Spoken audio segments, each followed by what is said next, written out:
Assalamualaikum warahmatullahi wabarakatuh.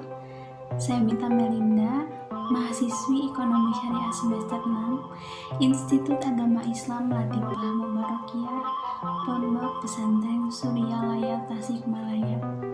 Di sini saya akan mempresentasikan tentang pasar uang guna memenuhi tugas UAS mata kuliah praktikum pasar modal syariah. Sejarah pasar uang.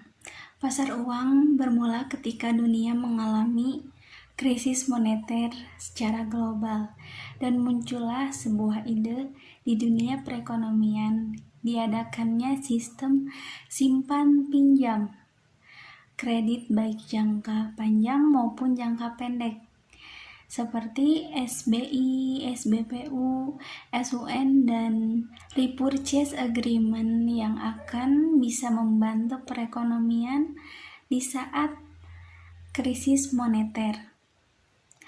Adapun definisi pasar uang, yaitu suatu sistem yang memfasilitasi terjadinya perdagangan antar produk atau turunan keuangan seperti misalnya bursa efek memfasilitasi perdagangan saham, obligasi, dan waran. Adapun definisi lain menyebutkan pasar uang adalah pertemuan antara pembeli dan penjual untuk memperdagangkan produk keuangan dalam berbagai cara termasuk penggunaan bursa efek secara langsung antara penjual dan pembeli atau biasa disebut over the counter. Nah, selain daripada itu adapun pelaku pasar uang.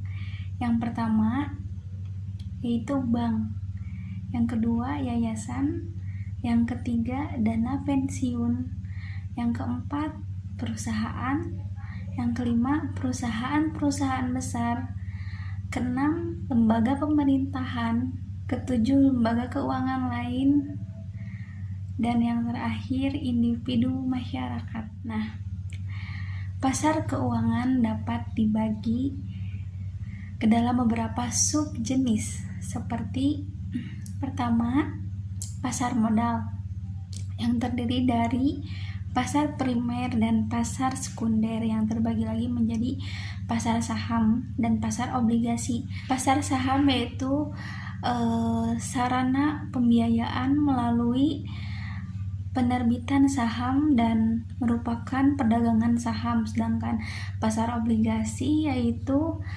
sarana pembiayaan melalui penerbitan obligasi dan perdagangan obligasi. Adapun yang kedua, pasar komoditi yaitu pasar yang memfasilitasi perdagangan komoditi. Ketiga, pasar keuangan yaitu sarana pembiayaan utang jangka pendek dan investasi. Yang keempat, pasar derivatif yaitu sarana yang menyediakan instrumen untuk mengelola risiko keuangan. Yang kelima, pasar berjangka yaitu sarana yang menyediakan standarisasi kontrak berjangka bagi perdagangan suatu produk pada suatu tanggal di masa mendatang. Keenam, pasar asuransi yaitu pasar yang memfasilitasi redistribusi dari berbagai risiko. Dan yang terakhir, pasar valuta asing yaitu sarana yang memfasilitasi perdagangan valuta asing. Nah, selanjutnya adapun manfaat dari pasar uang. Tanpa adanya pasar keuangan ini, maka peminjam uang atau kreditur akan mengalami kesulitan dan menemukan debitur yang bersedia untuk memberikan pinjaman kepadanya. Pengantara seperti bank membantu dalam melakukan proses ini, di mana bank menerima deposito dari nasabahnya yang memiliki uang untuk ditabung dan kemudian bank dapat meminjamkan uang ini kepada orang yang berniat untuk meminjam uang. Selanjutnya adapun pasar uang di Indonesia. Instrumen atau surat-surat berharga yang diperjualbelikan dalam pasar yang pasar uang yang jenisnya cukup bervariasi, termasuk surat-surat berharga yang diterbitkan oleh badan-badan usaha, swasta dan negara, serta lembaga-lembaga pemerintah. Instrumen pasar uang yang ada di Indonesia menurut Dahlan Slamet adalah sebagai berikut. Yang pertama, sertifikat Bank Indonesia atau biasa disingkat SBI. Kedua, surat berharga atau biasa disingkat SBPU. Yang ketiga, sertifikat deposito. Yang keempat, commercial paper. Yang kelima, call money.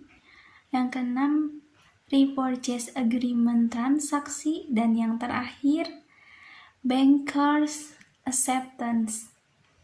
Mungkin itu saja yang dapat saya sampaikan, kurang lebihnya saya mohon maaf. Wassalamualaikum warahmatullahi wabarakatuh.